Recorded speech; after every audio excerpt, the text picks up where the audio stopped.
Hello everyone, welcome to Tesla Share channel. In today's video, I'll be talking about Tesla's world famous Sentry Mode feature. So what is Sentry Mode? So Tesla has around 7 or 8 cameras that are built in with the car, and when you buy it, it does come equipped with the cameras.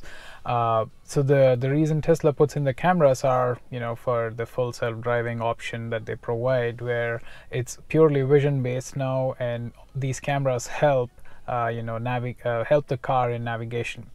So now that they have the cameras built in, Tesla decided to add on a awesome feature where they can detect, using the proximity sensors, if anyone is getting too close to the car.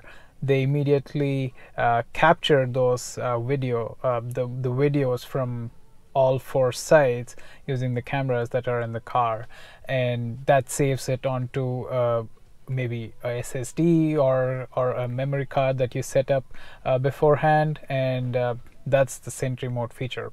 So it tracks whenever you leave your car parked, and if you turn on Sentry Mode, and if anyone gets too close to the car, it immediately it flashes a light, flashes the headlight once to let them know Sentry Mode is recording, and it shows a video or a message on screen that they are being recorded. So this is a great safety feature to avoid theft of your car, or maybe it deters people from stealing anything from your car, and it also creates fun environment where a lot of people are aware of this, and they trigger the Sentry Mode and give you a thumbs up. So that's always something we look forward to.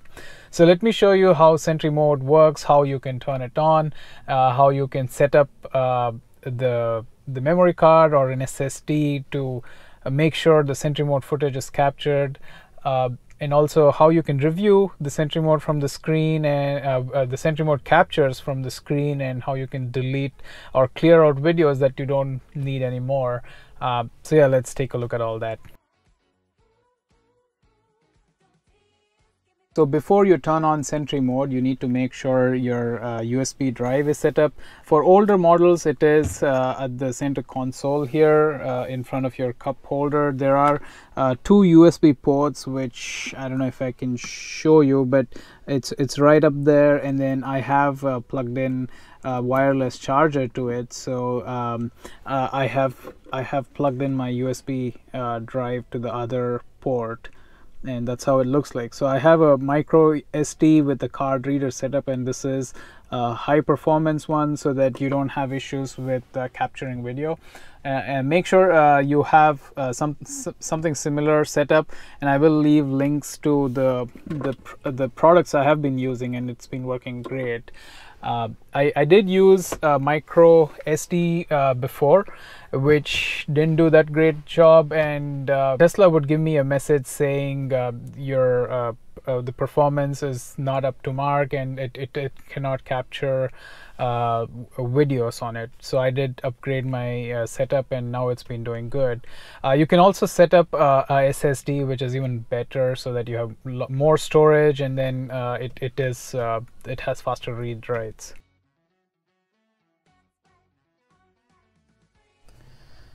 So there are a few ways in which you can turn Sentry Mode on. In previous UI, there was a button right here which you can press to turn it on, but now it's all moved into one centralized location. So for that, you need to click on the quick access menu. That's the car icon at the bottom corner, and then under controls, you'll see the option to turn on Sentry Mode. So if it's on, you'll see the recording button that's highlighted in red, and if you press that again, it turns it off, and it's not highlighted anymore. So that's the Sentry, that's one way of turning it on. So you can click that, or touch that again to turn it off. And also, if you go to under the menus here on the left, if you go to safety and then scroll a bit, you'll see a section dedicated to Sentry Mode. So Sentry Mode, again, here you can keep it always on. So, and then say exclude at home, exclude at work, and favorites. So you can set up your home address, your work address, and then any of the addresses that you want to set up as favorites. You can add that here in Tesla, and then say exclude at those places. So that way, anytime you're not at one of those, so if I'm not at my home, it automatically turns it on. But when I come back and park my car at home, it will turn Sentry Mode off because it's parked inside a garage, so I don't need it to be on. So that's a really handy feature, so that you don't have to worry about, every time you get down, you don't have to turn it on. Tesla will take care of that. It looks at which location you're at, and then if it's not one of the favorites, it will turn it on automatically. And also Tesla, as you might know, Tesla has Android and iOS apps available for you to manage your car. And recently they also added a feature where you can view live feed from your camera. So to do that, you need to enable the option here which says view live camera via mobile app. So make sure this is turned on if you want to view the live footage from your phone, and keep in mind that if you're not connected to Wi-Fi and if you're using the Tesla's network, there is a cap of about 75 minutes. You can't, if you per day. So if you watch a live footage more than 75 minutes, it will stop your access after that. So keep that in mind. And but other than that, I think if you are connected to Wi-Fi, you don't have a limit on how much footage you can view, but your data charges will definitely be applied. And this is the just information about what the live camera access is. So it just gives you a quick information on how live camera works, and it is end-to-end encrypted, and it says Tesla cannot access that at any given point. So there is some security taken into account for this feature. And I will show you how the live camera can be accessed from your phone in the next part.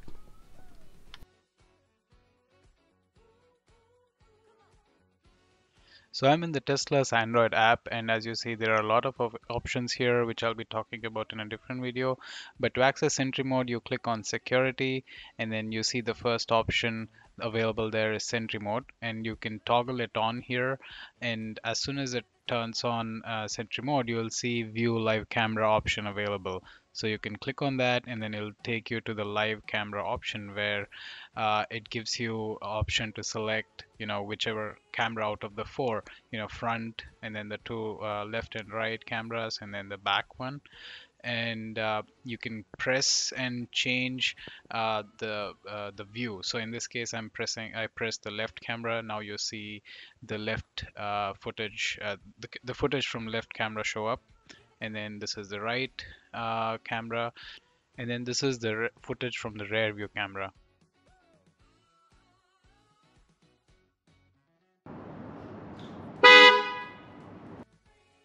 So as you saw here, you can also press the flash icon to flash your car, and then you can press the honk icon to play the horn, so that'll deter away any potential enemies. You can also press and hold the microphone.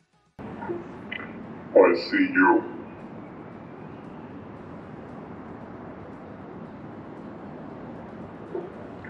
Back off from my car. Smile for the camera. So as you saw, you can also press and hold the microphone and then talk a sentence, and then that'll be played loudly from the car. So this will definitely scare away any potential, thieves maybe who are trying to do something with your car. And you might have also noticed it does change your voice, so your actual voice is not heard, but it does muffle your voice and play it in a different tone. So there's also a little security built into that. So whenever there is a Sentry event recorded, and as soon as you get in your car, you see a message at the bottom where it says Sentry Mode event report. So there was one event that happened, and you can click on it. Let me turn off the. So there was one event that occurred here, and then it says tap to view. So when you click on it, it takes you directly to the event that it captured. And as you see, this event was in my garage, and then it also puts a red dot, an indicator, which means this is where in the span of 4 minutes that it captured, this is where it actually happened. So you can hit play or pause here in the viewer. You can also move your slider towards the event, and then you see it saw me come near the car, and that's why it captured Sentry Mode at that time.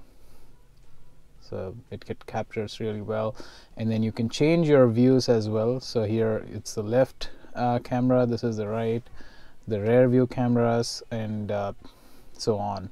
So you can switch between the different cameras.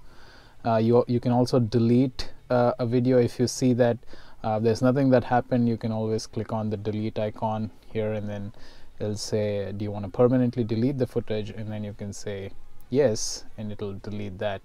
And then once you delete that, it takes you back to all the footages that have been captured in the past. So if you, and also it marks it by the area that it was captured in. So there's one that happened in Sugarland, one in Houston, and several in Houston, and so on. So you can unless you delete them, it's all saved here onto your thumb drive or maybe SD card, and you can always bring it back up and view the footage. So if you want to view footages from the past, if you want to review something, where do you find that? So it's all stored under the dash cam. So it's under the menus here. There's the 3 dots. If you press that, you'll see the dash cam. You can see the dash cam icon there. So that's where all your videos that have been captured in the past are stored, and if you click on it, it will bring up the most recent video, and you click on the 3 dots there. Here you have the option to view all the footages from the past, or just filter it by Sentry Mode videos or dash cam. And you can bring up any video that you want to look for, and it also gives you a timestamp here, the date and time, which helps you in quickly looking for quickly finding whichever video you're looking for.